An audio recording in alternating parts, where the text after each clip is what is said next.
Il était une fois, dans un village niché au cœur de la luxuriante forêt africaine, la beauté et la cruauté coexistaient en une seule personne, Mbalanga.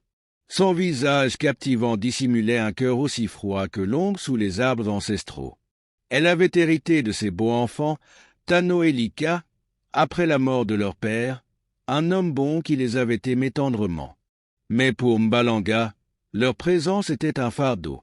Elle utilisait leurs petites mains pour accomplir toutes ses corvées, les envoyant travailler dans les champs, chercher de l'eau à des ruisseaux éloignés et balayer le sol de leur modeste maison entorchie. Jour après jour, les deux enfants enduraient ces mots durs et ces exigences sans fin. Un matin fatidique, alors que le soleil doré perçait la canopée de la forêt, Mbalanga échafauda un plan pour se débarrasser des enfants. « La saison des récoltes touche à sa fin » dit-elle froidement. « Allez dans la forêt et ramenez d'une Kumu. Revenez avant le coucher du soleil, ou vous ne mangerez pas ce soir. » Sa voix était tranchante, son regard inflexible. Les enfants échangèrent des regards inquiets. Ils ressentaient la malice dans son ton, mais ils n'avaient pas d'autre choix que d'obéir. Avec des paniers en main et le cœur lourd de crainte, ils s'enfoncèrent dans la forêt dense, ignorant ce qui les attendait. La forêt vibrait de vie, entre le bourdonnement des cigales et le bruissement des feuilles sous leurs pieds. Les rayons de soleil traversaient les hauts arbres, dessinant des motifs de lumière et d'ombre sur le sol.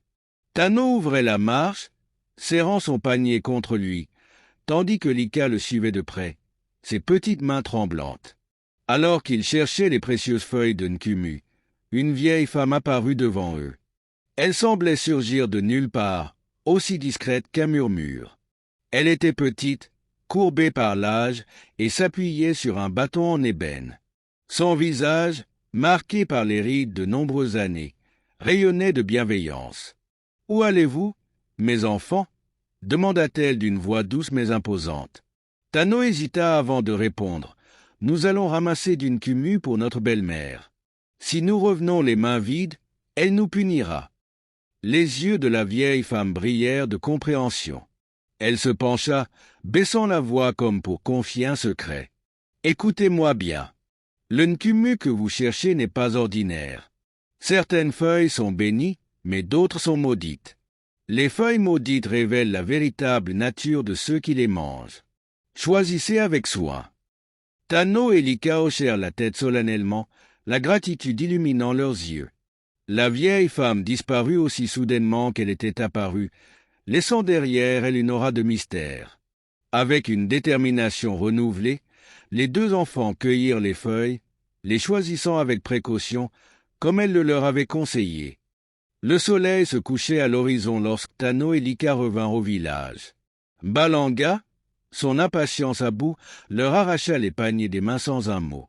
Elle se retira dans la cuisine et commença à préparer un grand repas. Alors que l'arôme du ragoût se répandait dans l'air, les villageois, intrigués par l'agitation, passaient devant la maison. Curieux, ils jetèrent des regards par les fenêtres ouvertes, attirés par l'énergie inhabituelle qui émanait de la demeure de Mbalanga. Lorsque le repas fut prêt, Mbalanga se servit une généreuse portion et prit la première bouchée. À peine le ragoût toucha-t-il ses lèvres qu'elle poussa un cri perçant. Sa peau se couvrit de marques sombres et menaçantes qui se répandirent comme une traînée de poudre. Ses yeux devinrent rouges comme le feu, et sa voix mélodieuse se transforma en un rugissement guttural.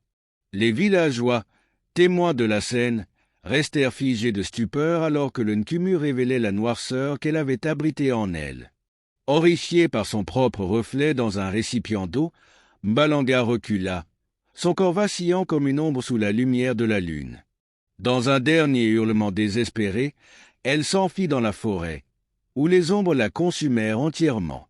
Les villageois, comprenant enfin la vérité sur sa cruauté, tournèrent leur attention vers Tano et Lika. Ils les accueillirent chaleureusement, jurant de les protéger et de leur offrir l'amour qu'ils n'avaient jamais reçu. Les mots de la vieille femme résonnèrent dans leurs esprits, rappelant que la vraie nature d'une personne finit toujours par être révélée. Qu'avez-vous pensé de cette histoire? Quels enseignements en tirez-vous? Partagez vos réflexions dans les commentaires et n'oubliez pas de vous abonner pour découvrir d'autres contes fascinants.